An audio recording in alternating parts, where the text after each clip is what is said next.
Now, the Freemasons have another enemy to contend with, an enemy which they have thought that they have destroyed, an enemy that will never bow down to the evil and demonic plan of the Freemasons.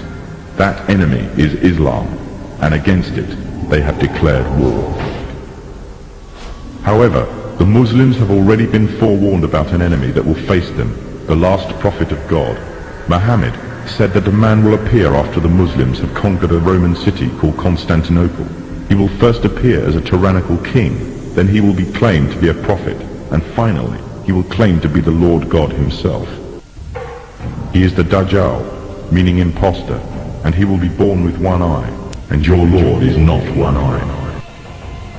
It is also known that before the appearance of the Dajjal, a group of people will pave the way, setting up a system to prepare the world for his arrival.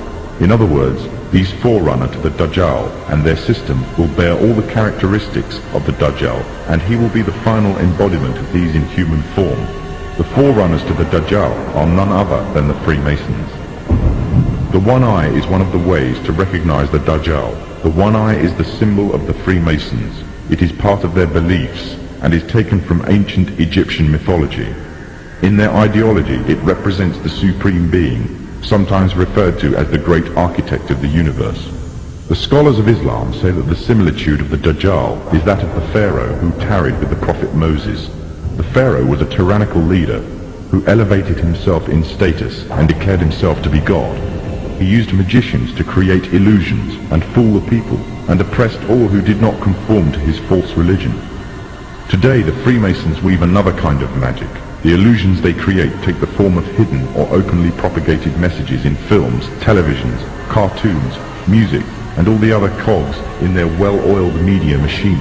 And this same media machine has continuously been put into action to slander and destroy the character of Islam, following another trait of the Dajjal, who goes further and slanders God directly.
Symbols are used by Masonic lodges, witch covens, Satanists and alchemists to directly access parts of the brain which respond to strong shapes and colours. Just as the saying goes, a picture paints 1,000 words, so magical symbols can be used to convey a multi-layered message or command. The use of symbols to convey the desire or will of the magician is generally referred to as sigil magic.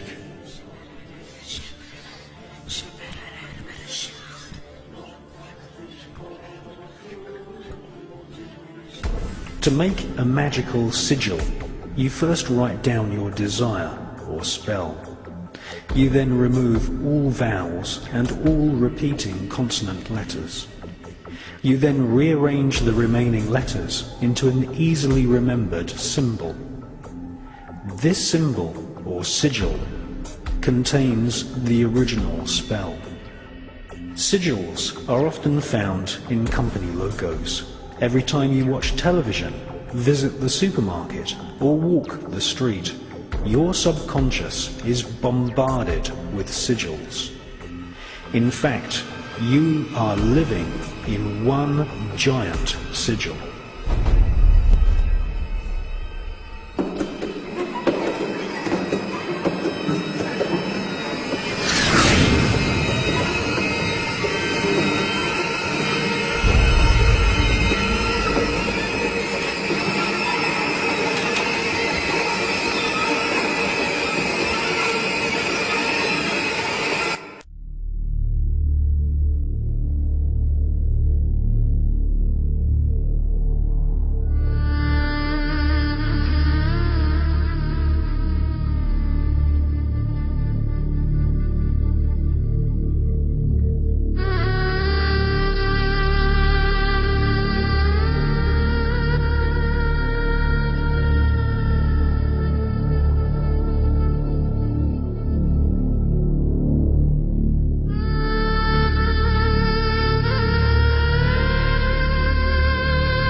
The Church of Satan has declared a total war on... Satanist Rex Church admits that Satanists are using music as a weapon of propaganda to influence youth around the world against Christ in order to establish the Antichrist kingdom on earth. Sadly, hundreds of millions of people of all ages, but especially young people, have fallen prey to Satan's seduction through music.